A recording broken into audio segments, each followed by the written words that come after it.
Hey guys, it's Logan Freeman with LiveFree Investors Podcast. I interview investors and business owners that share their investment advice so you too can live free.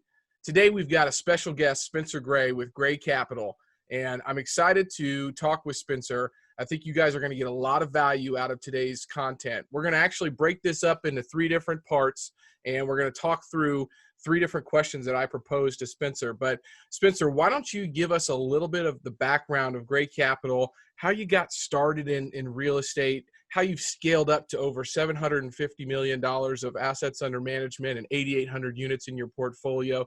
And I really want to just dive into that first on this first part here. Yeah, no, absolutely. And I really appreciate having me on, Logan. Like I was saying, I really appreciate all the content that you put out, and you're doing a great job. And so really appreciate the invitation. Absolutely. Yeah. So, my story is, unique like everyone's is, and it certainly isn't a straight line. While most of us don't have a straight line in life, some people Sure. do have a little bit more trajectory. But the one, I guess, common denominator, through my progress in life has really been just the drive and passion for entrepreneurship. Yeah. And that was really instilled in me at a young age, and where I feel, truly blessed and grateful for. Because I hear and I talk to a lot of people who, were brought up with the idea that, you need to do well in school, get a degree, go out there and get a W-2 job. And that's, most of my peers, most of my friends, that's the mentality that most have. And I just was not raised that way.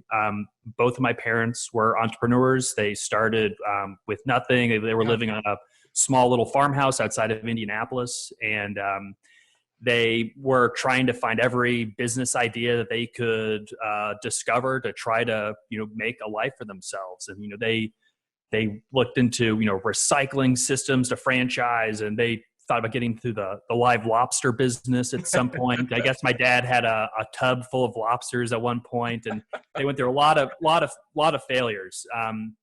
My grandfather was an entrepreneur. He was a single family home developer in the 50s and 60s, ended up going bankrupt, lost everything, taught a lot of lessons to my dad that way. And my other grandfather was more of an academic, went to MIT, actually developed the recipe for Bisquick for Monsanto. Oh, wow.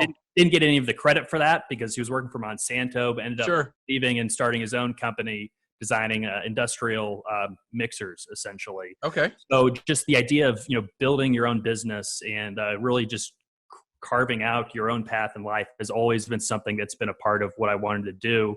But my first passion wasn't necessarily real estate. I had a huge passion for music and music production, kind of middle school, high school, and college. I went to Indiana University, Jacobs School of Music for recording arts and composition.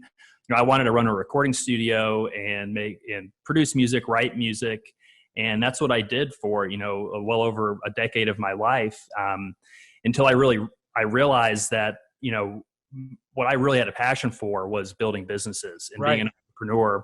And I had a lot of different passions. And once I was thinking of it more as a true business and not just doing what I love, I decided, well, I love a lot of things. Maybe there's some other avenues that I can do. So after, I was an independent contractor working in recording studios. I was doing a lot of work for audible.com, producing audiobooks. And all of a sudden it was just a grind. And it felt like, even though I was, finding my own clients and building my own business, I wasn't feeling fulfilled. And trying to chart that path, I saw that the prospects were relatively limited. So I went out and started another business, followed another one of my passions. I was drinking a lot of craft beer at the time, and I saw these craft breweries that were popping up. This was 2013 or so, and started calling up breweries and asking them what they were looking for and what they couldn't get. And at the time, there was a huge hop shortage. Hops are what makes beer bitter and adds a lot of the flavor. There was a huge shortage of hops in the United States, or in the world globally, because of the craft beer surge. And so I got on a plane, flew out to Yakima, Washington. Where my sister lives, by the way. Oh, if nice. you remember that? Yeah. Right. It's a cool place. You can grow the best stuff in the world out in Eastern Washington. Yeah. And, long story short, we built a business that became the largest distributor of hops and hops products in the Midwest, selling to breweries in all 50 states, exporting internationally, and found a great opportunity to exit that business, around 2015 or so. I was already interested in real estate investing. Back in 2006, I actually tried to flip my first house while I was still in high school. And that was mostly a failure in a business sense, but it really kind of gave me the bug for real estate investing and seeing how just that was an option. And even while I was building the hops business, I was still researching real estate because I knew no matter what, I wanted to take money that I earned from that business and put it into real estate to build wealth for the long term. I would talk to my dad, who had built this incredible company, who he sold in 2005. And he was always jealous and envied all of his peers that were investing in apartments, that were investing in real estate. And he just saw this huge success that they had. Sure. And so it was something that we had always thrown back and forth and about getting into the multifamily industry. And we actually looked pretty serious at it before I started the hops business back in 2013. At that point, we thought apartments were too expensive and we didn't know enough. But, through that period of just continuing to educate myself, and after we sold the hops business, we were kind of looking for the next step. I had a little bit of money, not a lot, but I had some. And at the same time, my father, who had been doing some investing, but was really unhappy with the way a lot of his investments were going, and specifically had the way his money manager was performing. Sure. He thought, there has to be a better way, and there has to be a way to take some of this control back into our hands.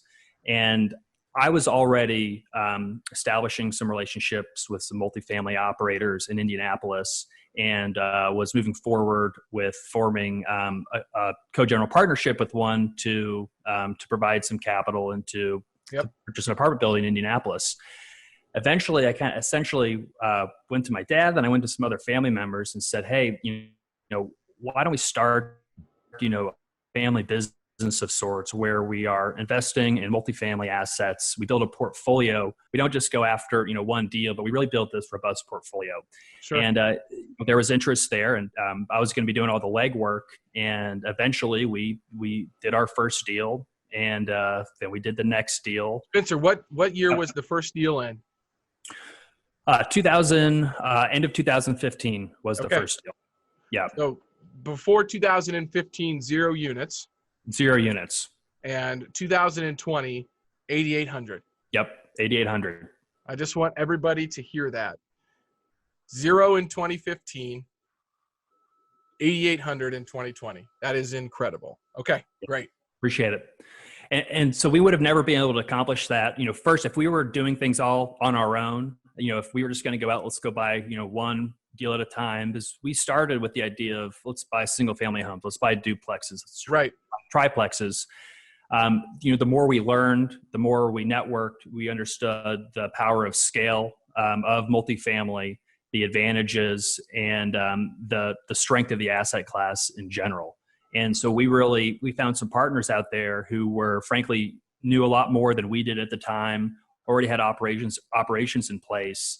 And we saw the opportunity to partner with them, and essentially said, look, we'd love to work with you. We'd love to, invest in multiple projects, not just one. Sure. But you're going to have to take me along with you, and I want to learn everything I can from you. Absolutely. And so that was the first really 3 years. And, so it was a lot of co-GP, JV, and some LP investments. We just kept kind of building up our knowledge base, and slowly we started bringing in some other investors into the deal with us. It started friends and family. Yep. And as we became comfortable really bringing others into the projects and feeling comfortable, really managing their money. Then about a year and a half ago, I made the decision that, instead of just keeping this small investor group, I really wanted to expand it, because I saw so many people who were trying to do what we had done. And I knew that what we had been able to do could benefit a lot of different people,